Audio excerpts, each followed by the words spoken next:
देवी देवताओं का यंत्र घर में रखना लाभदायी है, नुकसानदायी है या कुछ नहीं करता, इसके ऊपर हम आलोचना करेंगे। यंत्र यानी मशीन, हम बोलते ना जंत्र, मंत्र, तंत्र। ये यंत्र जो है मशीन है।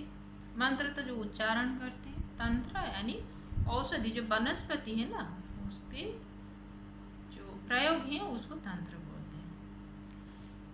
इनमें से जो यंत्र है एक स्थूल रूपी चीज है, उसमें कुछ लिखा जाता है लेकिन उसमें एक प्राण भी है।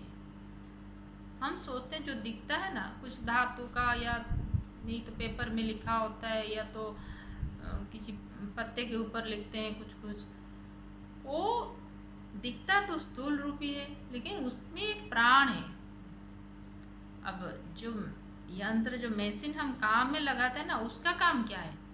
कोई भी मशीन का काम है हमारा काम सही ढंग से करके हमें कुछ अच्छा रिजल्ट दे, हमारा काम जल्दी जल्दी कर दे, इसीलिए तो हम मशीन का यूज करते हैं ना।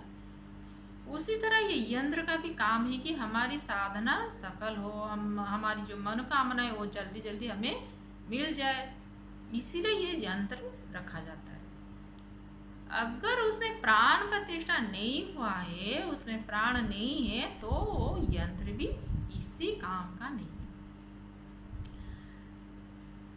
बहुत लोग जाके कहीं दुकान से कुछ यंत्र लेके चले आते हैं, वास्तु या श्री यंत्र कुछ भी दुकान से कैसे भी खरीद के ले आते हैं, सोचते हैं इसी को पूजा करेंगे तो उसमें शक्ति जागृत हो जाएगी, हमें सब कुछ मिल जाएगा, बहुत कुछ फायदा हो जाएगा। अब उसमें प्राण ही नहीं है तो क्या होगा? और भी लोग जाके इधर उधर से कुछ लेके आ जाते हैं, वो भी जो देता है उसकी शक्ति के ऊपर निर्भर करता है कि उसने वो यंत्र को जागृत किया कि नहीं किया। देने वाले की शक्ति के ऊपर भी वो यंत्र की शक्ति निर्भर करता है, क्योंकि जिसने दिया, आप प्रोडक्ट खरीदते हो ना ब्रांडेड, हर ब्रांड को चेक करते हो, ये अच्छे ब्रांड का है, ये क्या है, प्रोडक्ट भी चेक करते हो कि नहीं? क्यों? जिसने बना के दिया उसकी क्वालिटी क्या है आप चेक करते हो। वैसे ये यंत्र जिसने दिया उसने कितनी शक्ति ये यंत्र में डाला, उसी के ऊपर निर्भर करता है कि ये आपको कितना लाभदायी होगा। ये गलतफहमी में भी बहुत लोग रहते हैं। एक तो खरीद के जो लाते हैं वो सोचते हैं ला लिया तो अभी काम हो जाएगा, दूसरा कहीं से भी लेके आ जाते हैं, किसी से भी, वो सोचते हैं वहां से लाया था, यहाँ से लाया था।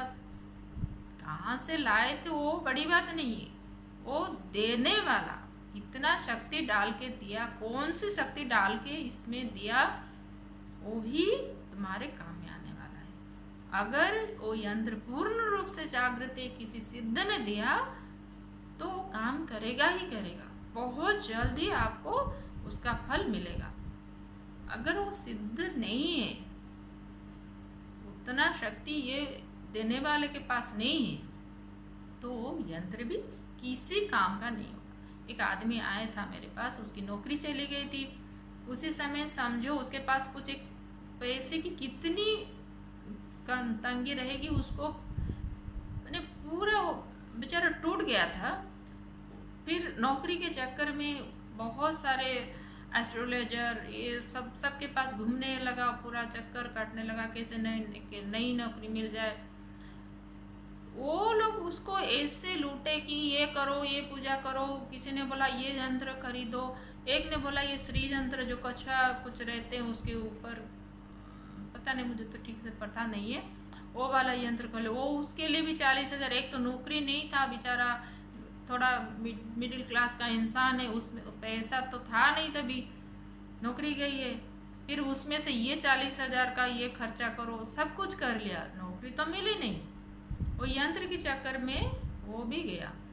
तो ये जो सारे चीज होते हैं, काम ठीक है वो काम में आते हैं, कभी कभी काम में आते हैं, क्योंकि ये यंत्र बहुत ही शक्तिशाली होते हैं, लेकिन शक्ति उसको जागृत करने वाले के ऊपर ही निर्भर करता है। अगर वो सही ढंग से पूजा विधि के साथ पूरे निष्ठा से मंत्र जाप के साथ देने वाला अगर वो यंत्र में शक्ति डालता है ना, तो वो प्राण प्रतिष्ठित हो जाए, तभी वो जाके आपका सारे काम कर सकता है। नहीं तो कैसे भी लाके कहाँ से रख लेते हो। अब फायदा देने के बजाय कोई दूसरा यंत्र भी होते हैं, उसमें अगर नेगेटिव एनर्जी कुछ घुस गया, कुछ हो गया, या तो यंत्र लिखने में बनाने में कोई त्रुटि रह गई, वो फायदा क्या करेगा, नुकसान भी देता है। तो यंत्र खरीदने से पहले सोचो, अगर ये खरीद के लाते भी हो बाजार से ना, किसी सिद्ध को लेके दो, ना कि जो मिल गया उसको दे के इसको पूजा कर दो, ऐसे मत बोलो।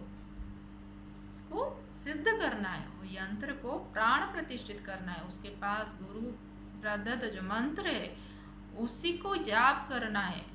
जिसने ये यंत्र के बारे में आपको बोला होगा, उसने मंत्र भी दिया होगा कि यह मंत्र जाप करो, तब भी जाके कुछ होगा। नहीं तो खाली जो ला के रख देते ना, उनको कोई फल तो मिलने वाला नहीं। दूसरा, अगर उसमें कोई खोट रही होगी, कुछ टूटा फूटा कुछ भी अगर लेटर में उसमें जो मंत्र लिखे हैं वहाँ गलती है, उसको रखते हो तो भी नुकसान।